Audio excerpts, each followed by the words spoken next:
वालेकुम। Welcome to my YouTube channel view update tech. तो कैसे हैं आप सब। आज हम एक न्यू सीरीज स्टार्ट करने लगे हैं CS302।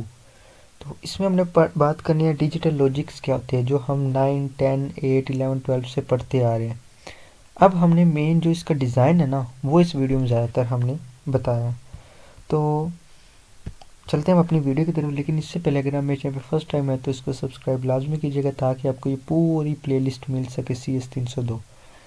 तो चलते हैं हम अपने लेक्चर नंबर 1 की तरफ।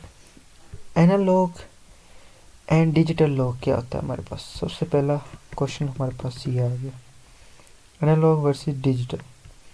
तो मैंने एक पिक निकाली थी, analogue difference between analogue and digital signal. उम्मीद करता हूँ आपको तस्वीर शो हो रही होगी। ये आप चेक कर सकते हैं, ये ऐसे जा रही है analogue signal. Digital log mean यहाँ पे गई, यहाँ पे स्टॉप हो गई, फिर ऊपर गई, यहाँ पे स्टॉप हो गई, फिर ऊपर गई, यहाँ पे स्टॉप हो गई। तो ये आपको समझ आ गई होगी। एनालॉग वो होती है जो एक मुसलसल काम चलता जा रहा है। जैसे मैं रीडिंग करूँगा आपको समझ आ जाएगी। जैसे कि rise and fall temperature 24 hour periods, के जो टेम्परेचर है वो 24 आवर में कभी कम हो रहा है, कभी ज़्यादा हो रहा है। इससे अच्छी एग्जांपल है नीचे वाली, जो आपको और भी अच्छे से समझ आएगी। कि एक कार है, वो ट्रैवलिंग कर रही है A to B, तो वो मुसलसल ट्रैवलिंग की जा रही। तो ये हमारे पास एनालॉग है। अगर ये गाड़ी बार बार कहीं रुकती है, जैसे कोई हम बस की मिसाल ले लें, तो वो हर स्टॉप पे, छोटे छोटे स्टॉप पे रुकती है, तो वो हमारे पास आ जाएगी डिजिटल। ठीक है। तो द टेम्परेचर ऑफ वैल्यूज़, उम्मीद करता हूँ आपको एनालॉग एंड डिजिटल लॉग की समझ आ गई होगी। Digital quantities unlike analogue quantities are not continuous. मतलब डिजिटल क्वांटिटीज़ अनलाइक है एनालॉग क्वांटिटीज़। ठीक है। नेक्स्ट हमारे पास है, ये आप ग्राफ तो मैंने आपको पहले ही बता दी है।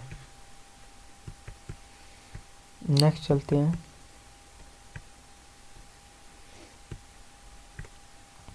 इसके बाद नेक्स्ट हमारे पास है electronic processing of continuous and digital quantities. क्या, two continuous quantities are converted into quantities voltage और current signals by the transducers.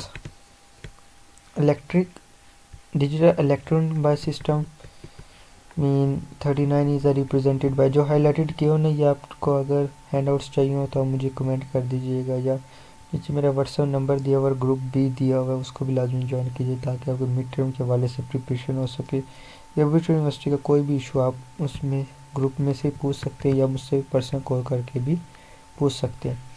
इसमें हमारे पास एक एनालॉग इलेक्ट्रॉनिक सिस्टम प्रोसेसिंग है, जिसमें हमारे पास एक कंटिन्यूस सिग्नल टेम्परेचर दे रहा है, वो यहाँ पे है। इनपुट सिग्नल उसको दे रहा है, एनालॉग सिस्टम है, और आउटपुट वो दे रहा है हमें।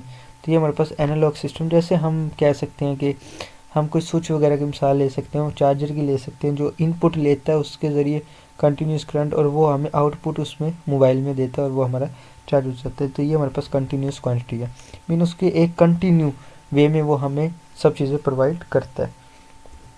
तो इसके बाद नेक्स्ट हमारे पास है digital systems and digital values. Digital systems design to work with 2 voltage values, A+5 voltage, mean 2 values है।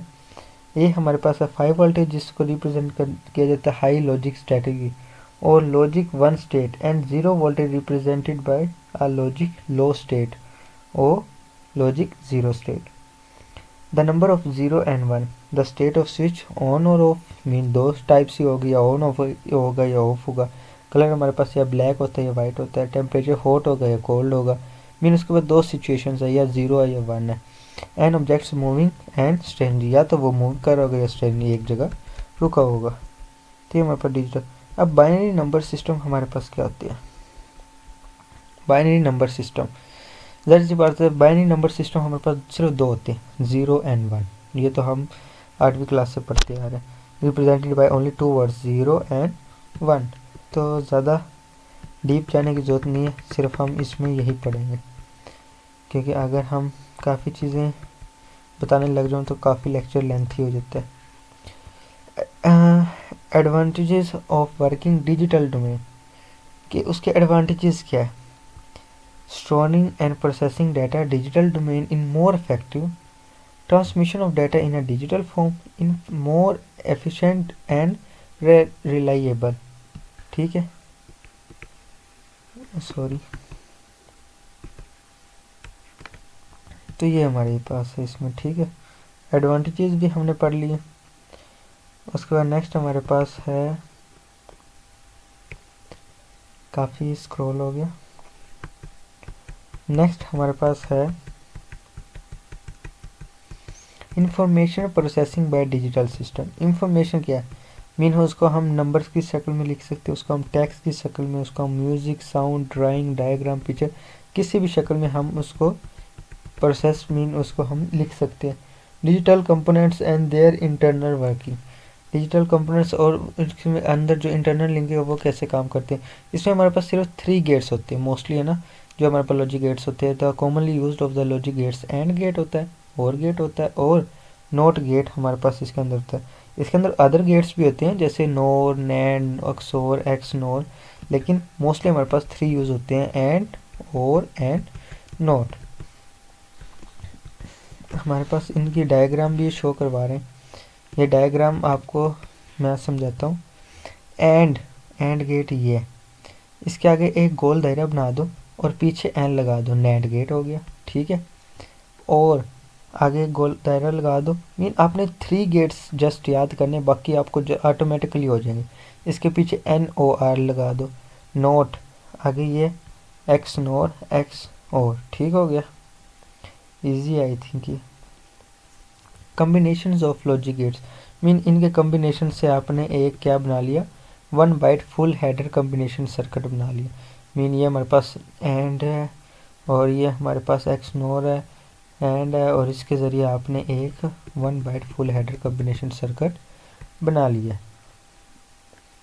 उसके बाद नेक्स्ट चलते हैं, सिक्वेंशियल लॉजिक एंड इम्प्लीमेंटेशन। ये देखें, इसको मैं थोड़ा सा छोटा कर लेता हूँ ताकि आपको पूरी पिक नज़र आ जाए कि काउंटर सिक्वेंशली सर्किट है, कि कम्बिनेशन लॉजिक सर्किट है, क्लॉक इनपुट और आउटपुट।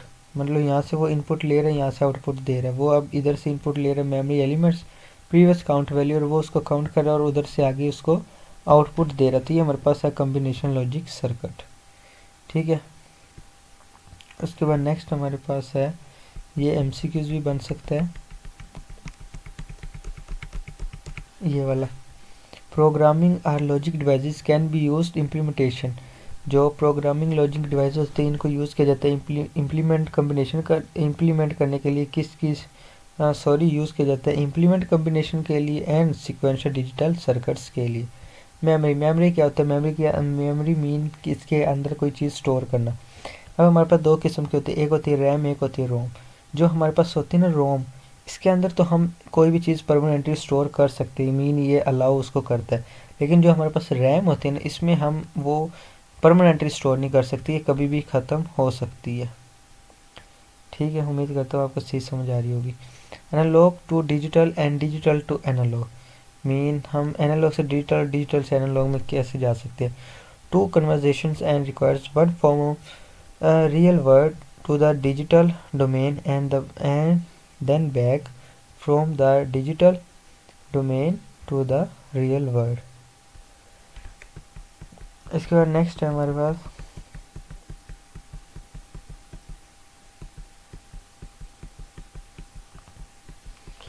ये पिक आपको कोई चीज़ शो करवा दे, जैसे कि digital controller industrial heater unit.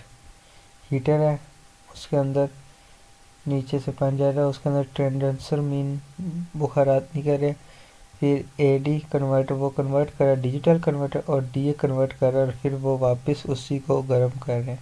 तो ये हमारे पास एक digital controller industrial heater unit बनाया गया है। Numbers of system of course, तो ये हमारे पास नंबर्स ऑफ सिस्टम्स कोर्स है। तो यहाँ पे आप वो कह रहे हैं the left of the highest and the right of the digital is the lowest base. ये क्या है, 10 रिप्रेजेंट बेस, रेडिक्स 225। तो 225 को इन्होंने बेस के अंदर कन्वर्ट किया, कैसे किया, मैं आपको करके दिखाता हूँ पेंट में।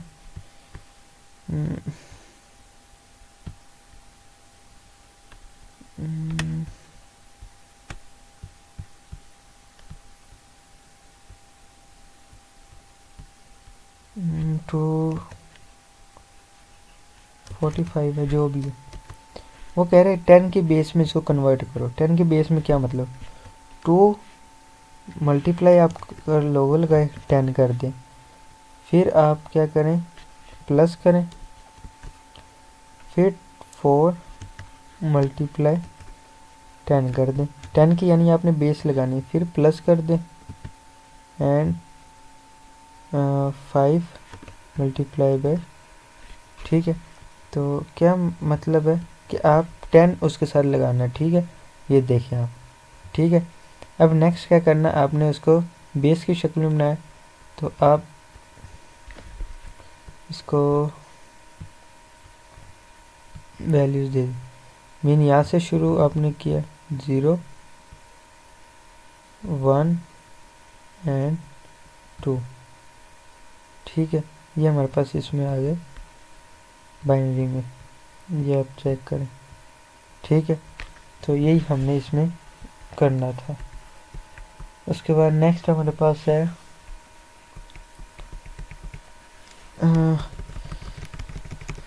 हम ये कैवरमैन नंबर सिस्टम। क्या है कैवरमैन नंबर सिस्टम, इसमें आपने क्या करना है, ये इतना इंपॉर्टेंट नहीं है, इसमें जस्ट आपने ये याद करना था कैवरमैन यूज़ किया जाता है 5 बेस नंबर सिस्टम में, ठीक है। ये आपने जस्ट याद कर लेना 5 बेस नंबर सिस्टम में।